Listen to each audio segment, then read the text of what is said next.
성경에서 가장 유명한 치유 이야기 중 하나를 오늘 좀 제대로 뜯어보려고 하는데요. 이게 단순히 병이 낫는 기적에 대한 이야기가 아니라면 어떨까요? 사실 이 안에는 진정한 믿음이 어떻게 감사라는 행동을 통해 완성되는지에 대한 놀라운 여정이 담겨 있습니다. 이야기는 바로 이 한마디, 10명의 나병 환자들이 외친 이 절박한 외침에서 시작됩니다. 이 짧은 문장 안에는요, 정말 단순한 고통 이상의 모든 것을 건 간절함이 담겨 있죠. 자, 그럼 1부입니다. 이 절박한 외침. 먼저 이 외침이 대체 어떤 상황에서 터져 나왔는지 그 배경부터 한번 생생하게 그려보시죠. 예수님이 길을 가시다가 사회로부터 완전히 버림받은 사람들과 마주치는 장면입니다. 여러분, 당시 나병 환자라는 건요, 그냥 피부병에 걸렸다는 뜻이 전혀 아니었습니다. 이건 말 그대로 사회적 사형 선고나 마찬가지였어요. 가족, 친구, 이웃, 심지어는 신앙 공동체에서까지 완전히 쫓겨나서 모든 관계가 끊어진 채 살아야 했습니다.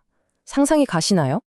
근데 여기서 진짜 흥미로운 점은 성경에 이들이 예수님과 멀리 서서 소리쳤다고 기록되어 있다는 거예요. 이건 단순히 전염병 때문에 거리를 둔다, 이 정도 차원이 아닙니다. 이 거리는 바로 고통이 만들어낸 깊은 단절감, 세상과의 거리, 그리고 어쩌면 하나님과의 거리까지 상징하는 거죠. 그러니까 이 사람들의 외침은 병 좀 고쳐주세요. 이게 다가 아니었던 겁니다.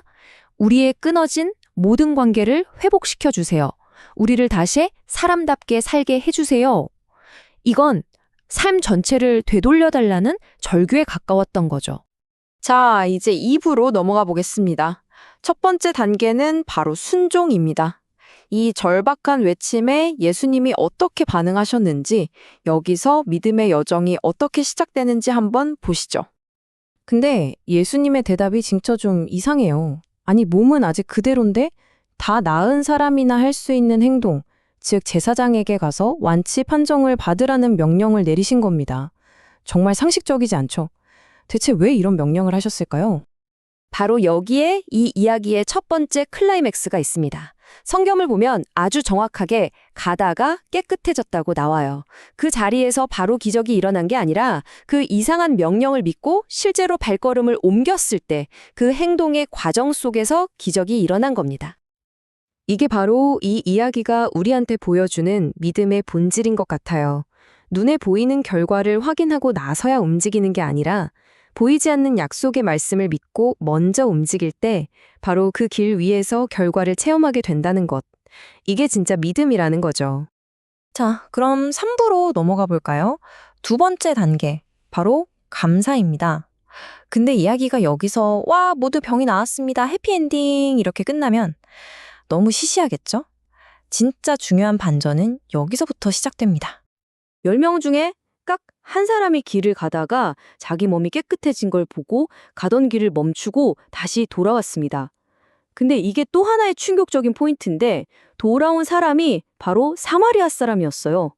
당시 유대인들이 정말 상종도 안 하던 이방인이었거든요. 가장 예상 밖의 인물이 가장 핵심적인 행동을 한 겁니다. 자, 보세요. 9명과 이 1명의 차이가 정말 명확하죠.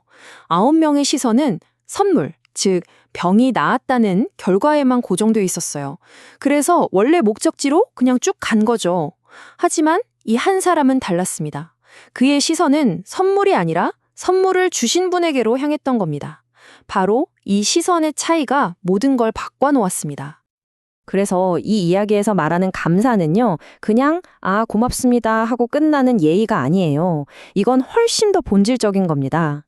내게 일어난 이 좋은 일, 이 은혜가 어디서부터 왔는지를 기억하고 그 근원을 향해 다시 방향을 트는 행동, 그 자체를 의미하는 거죠.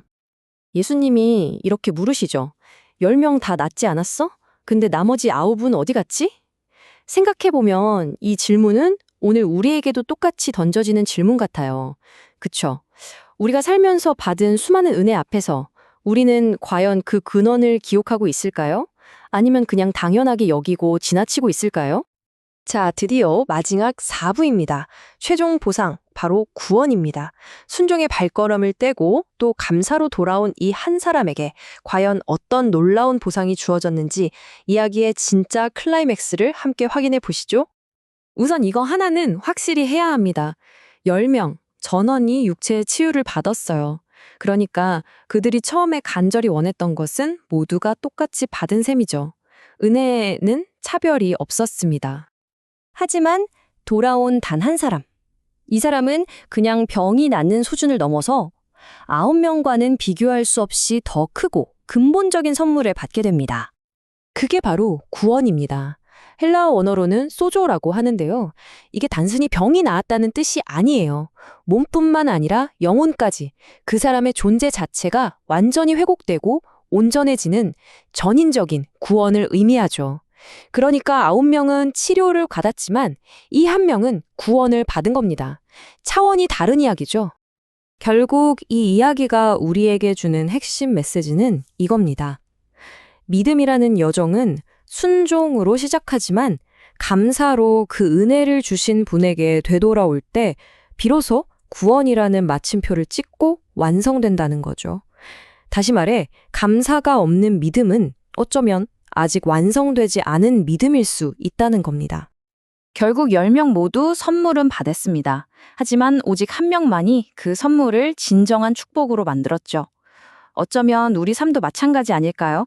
우리도 매일 수많은 선물을 받으며 살아가는데 과연 우리는 그 선물에만 머물러 있는지 아니면 선물을 주신 분께로 돌아가 진정한 축복을 누리고 있는지 이 이야기가 우리 각자에게 던지는 마지막 질문이 아닐까 싶습니다.